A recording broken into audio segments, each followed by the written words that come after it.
E agora vamos ouvir um pouquinho um colega nosso mais experiente, que teve uma experiência de vida muito grande dentro da Universidade de São Paulo e que gentilmente nos atendeu e veio dar o seu depoimento. O professor Goldenberg não precisa de apresentação, acho que ele é uma referência nacional e internacional nas suas áreas de pesquisa, e para a nossa Universidade de São Paulo, ele é um dos nossos alicerces que sustentam a universidade. É uma das nossas lideranças que orgulham a nossa universidade. Professor Goldenberg, agora fiquei sabendo que tem umas 600 pessoas ouvindo pelo IPTV. E aqui tem um grupo de corajosos que querem assistir o jogo pelo telão, ficaram aqui. Para os senhores dar um parecer, o seu depoimento. Obrigado.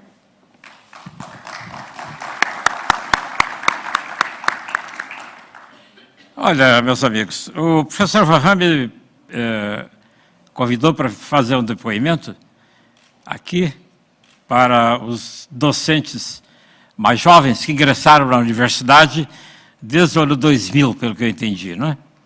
E o que ele me explicou é que seria interessante que eu dissesse aqui qual é a minha experiência dentro da USP e por que fazer uma carreira dentro da USP é alguma coisa que é satisfatória sobre todos os pontos de vista. E eu acredito que eu represento uma das pessoas que pode efetivamente dizer que desenvolveu toda a sua carreira dentro da USP e que está muito satisfeito em ter realizado essa atividade. Como vocês sabem, eu sou do século passado, de meados do século passado, e foram meus colegas aqui dentro da universidade, essas pessoas notáveis aqui, que a Tânia deveria provavelmente usar como referência, que são Antônio Cândido, Delfim Neto, e professor Garcês, da Politécnica, e muitos outros, que foram ou professores meus, ou colegas nas atividades que eu realizei aqui dentro da USP.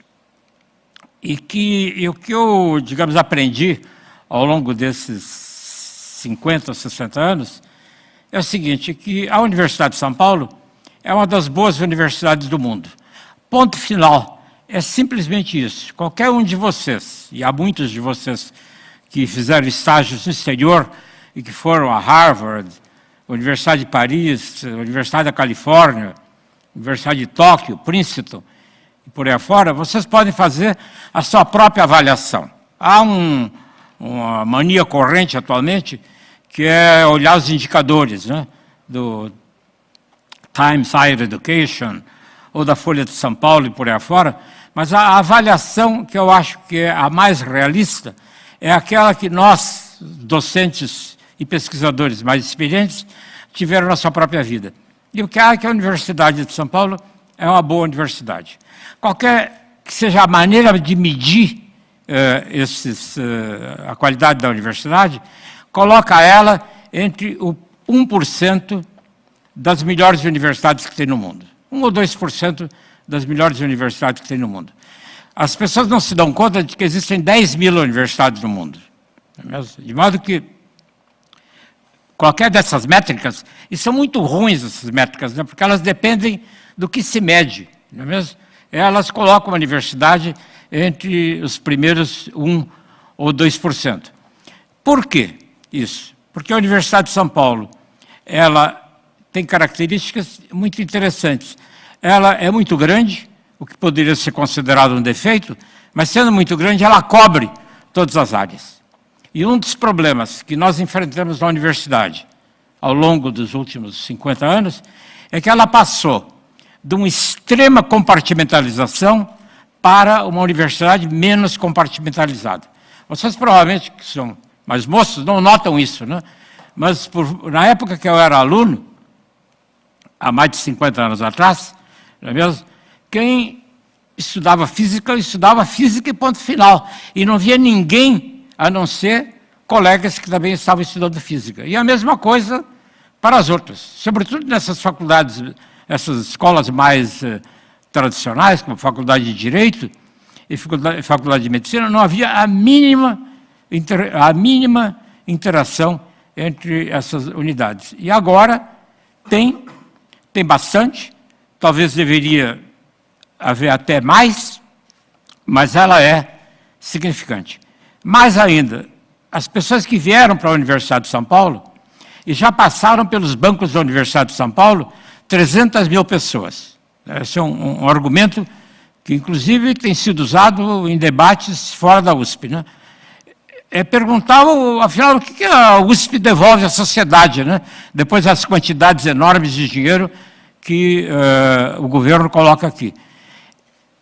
A gente pode dar respostas mais sofisticadas, mas há uma resposta que não é sofisticada e que eu acho que responde inteiramente à pergunta. 300 mil pessoas se formaram pela Universidade de São Paulo. E elas são o sustentáculo da atividade econômica e social. Não só atividade econômica, mas social do Estado de São Paulo. E essa experiência, os professores mais antigos da universidade têm frequentemente, como é o meu caso. Não é mesmo? Que em qualquer lugar que eu vá, qualquer conferência, ou reunião, etc. e tal, estão lá aqueles que foram nossos alunos da Escola Politécnica ou na Faculdade de Filosofia, Ciências e Letras, há 30 ou 40 anos atrás, que hoje são os presidentes ou os principais executivos das grandes organizações econômicas e sociais que a gente encontra por aí. Tá mesmo? E ter o diploma da USP é para eles não só um instrumento poderoso de ascensão social, mas é um instrumento poderoso de realização social. Talvez a maneira mais, digamos, pedestre de eu dizer isso é o que ocorreu numa ocasião em que eu levei a minha esposa ao médico, que era um médico conhecido, disse um nome conhecido, é mesmo? E que me atendeu, etc. e tal, tudo. Quando chegou no fim da consulta, eu disse, bom, deixa eu acertar os seus... pagar a consulta, né? Eu disse, não, professor, olha aqui, o senhor assinou meu diploma aqui, né? Foi uma grande satisfação, naturalmente, porque os médicos da USP cobram caro, né? Mas e ele tinha sido um curso que não era dos cursos regulares que eu dava, mas um curso especial que eu havia dado e que médicos assistiam. De modo que essa experiência que eu tive durante essas décadas aqui na universidade.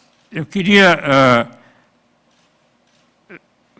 concluir fazendo mais algumas considerações.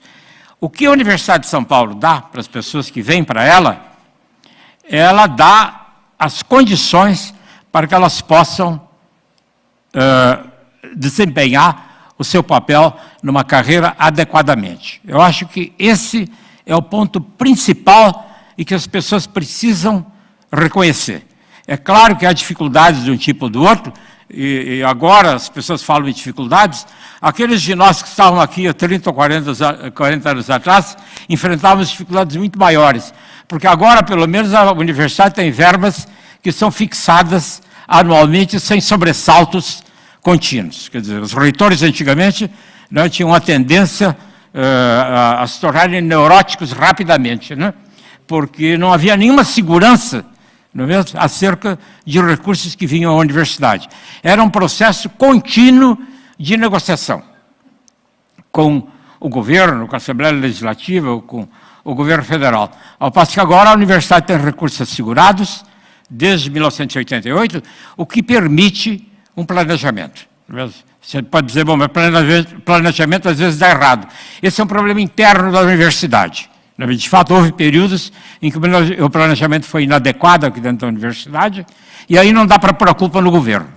Não é mesmo? O que é uma coisa formidável, viu? Não é mesmo? É de a gente não conseguir colocar a culpa em cima dos outros. Qualquer psicanalista, né? Provavelmente esse é o sonho de qualquer psicanalista, né? De que seus clientes não coloquem a culpa em cima dos outros, né? Não é mesmo? E o hábito aqui, simples, né, de dizer que a culpa é do governo, a culpa é dos outros. Né? Aqui não. A universidade tem recursos assegurados em lei. Não é bem lei, mas é um decreto que acabou virando sagrado. Né? Não é mesmo? Ninguém mexe mais nesse decreto. Né? Não é mesmo? E ela tem a responsabilidade de usar seus recursos. De modo que não adianta culpar os outros. Nós temos que culpar a nós mesmos e tentar organizar a nossa vida de uma maneira satisfatória. Agora, o depoimento principal que eu queria dar é o seguinte, né? É que uma pessoa que vem, um estudante de 17, 18 anos, 19 anos, que vem para a Universidade de São Paulo, ele encontra aqui dentro da universidade condições de realizar uma carreira que é satisfatória. Se ele tiver inclinações científicas, mesmo, desejar fazer uma carreira em ciência, que é o meu caso, isso é o que se verifica em muitos dos meus colegas. Mesmo? Quer dizer, a Universidade de São Paulo teve sempre cientistas eminentes como professores, alguns melhores, outros piores, mas eram pessoas que já há 30, 40, 50 anos atrás tinham relações internacionais, de modo que os padrões não eram os padrões locais do interior do Brasil, eram padrões internacionais. Essa internacionalização, do qual se fala muito hoje, e que existe, e no qual a FAPESP tem um papel muito importante, não é mesmo? Ela é muito mais fácil hoje. Mas mesmo no passado, quando ela era difícil, ela era extremamente comum. E qualquer cientista, ou qualquer estudante, que quisesse se tornar um cientista, e que tivesse demonstrado o mínimo de aptidão, acabava tendo a oportunidade de fazer isso. Porque estava dentro do DNA da universidade. Quer dizer, quando ela foi criada, não é mesmo? Com as ideias da criação da universidade e a criação da Faculdade de Filosofia, isso estava dentro do espírito da universidade, com uma característica fundamental, não é mesmo? É o regime de dedicação exclusiva. As pessoas esquecem que uma das coisas revolucionárias do decreto de criação da Universidade de São Paulo, de 1934, é que ela instituiu o regime de dedicação exclusiva. As pessoas que não desejavam ser cientistas, que naturalmente é a maioria das pessoas que cursaram a Universidade de São Paulo, tiveram outras oportunidades, não é mesmo?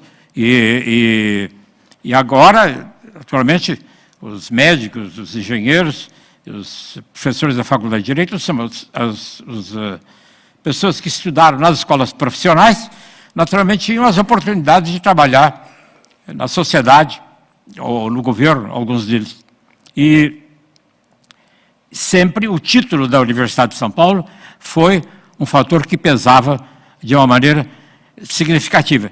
Mas mais ainda, com a evolução dos dispositivos aqui dentro da universidade, dos dispositivos legais aqui dentro da universidade, as pessoas que trabalham, mesmo em regime de tempo integral, têm uma abertura para continuar realizando atividades que se ligam com atividades profissionais.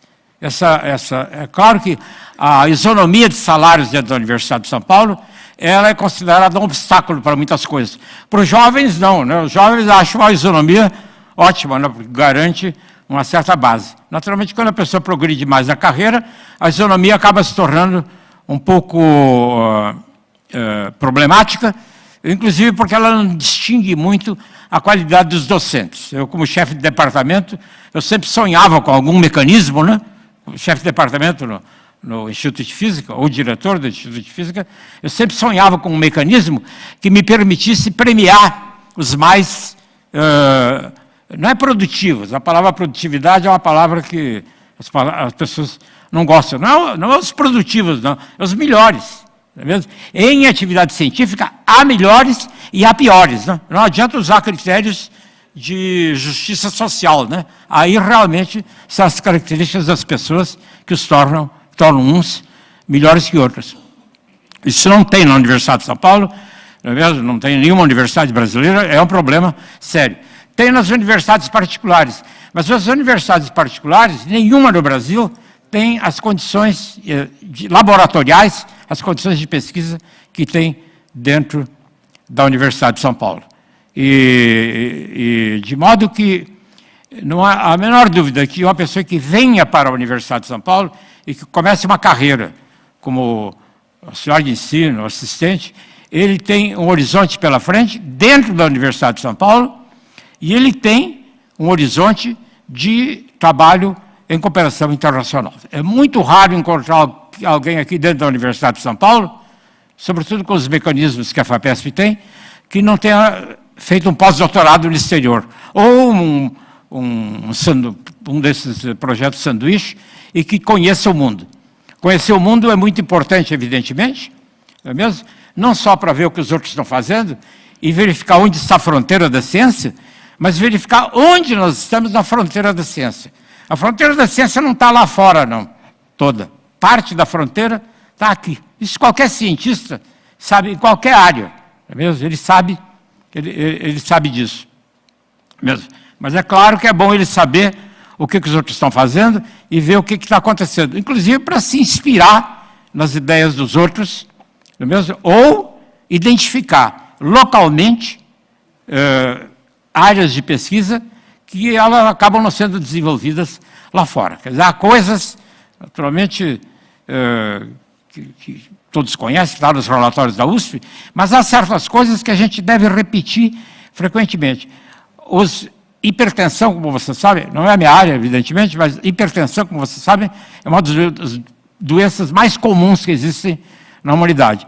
Os remédios contra a hipertensão têm origem na Faculdade de Medicina de Ribeirão Preto, basicamente. É o Maurício Rocha Silva e mais alguns colegas, não é mesmo? Então, não é que a fronteira esteja em Princeton, ou no CERN, ou em Harvard, ou nesses lugares aí.